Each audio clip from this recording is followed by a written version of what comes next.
Welcome to this week's Movie Math, where it seems the only thing in danger of going extinct these days is Seth MacFarlane. Yes, Universal and Disney continue to battle it out at the box office, like Indominus Rex and the T-Rex. Which do you think is the real deal and which is the corporate synthetic?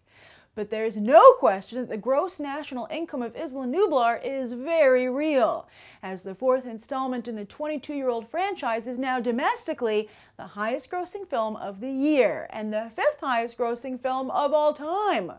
Worldwide, it's already at number 8 and climbing, with many still wondering if it'll break the $2 billion mark.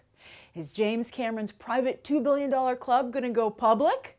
Now, as of the writing of this episode, Box Office Mojo has Jurassic World at number 13 worldwide, because the popular website is slow to update its foreign box office numbers.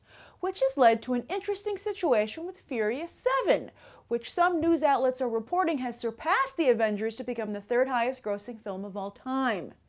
Adding to the mystery is that none of the industry trades have reported Furious 7's supposed accomplishment, which is weird indeed, as one would think that even if they choose to ignore it, Universal would issue some kind of press release to celebrate such a noteworthy achievement.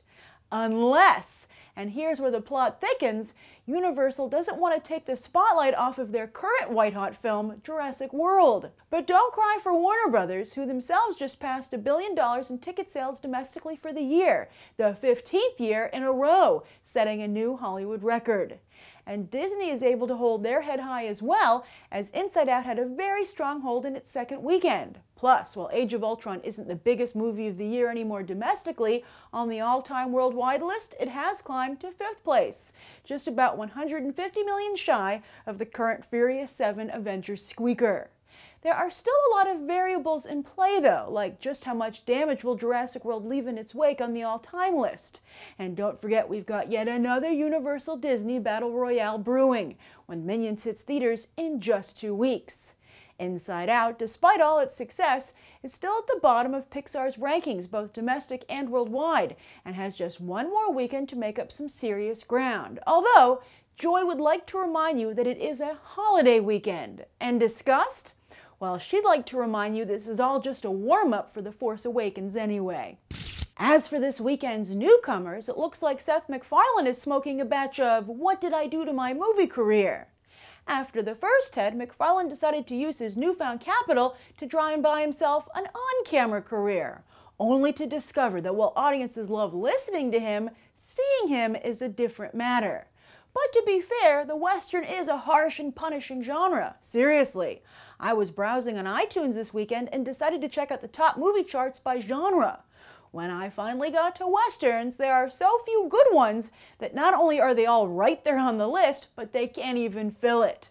Forget top Westerns, it's like all Westerns that are even barely watchable. I'm telling you, take a moment and check it out for yourself. It's weird. Anyway, back to Ted 2, which opened with just a little over half of the first film's debut. Sure, Universal can afford the loss, but that just kind of makes it all the more embarrassing, doesn't it? Suddenly, Ted isn't Han Solo, but the aging actor too stoned out of his mind to sit through a meeting. And speaking of actors who are a letdown, perhaps if Mark Wahlberg seemed a little more excited to be in his Ted 2 interviews, a few more people would have been encouraged to see it opening weekend. As for the weekend's other new release, Max had Hollywood wagging its tail, as the K-9 war flick did very solid business.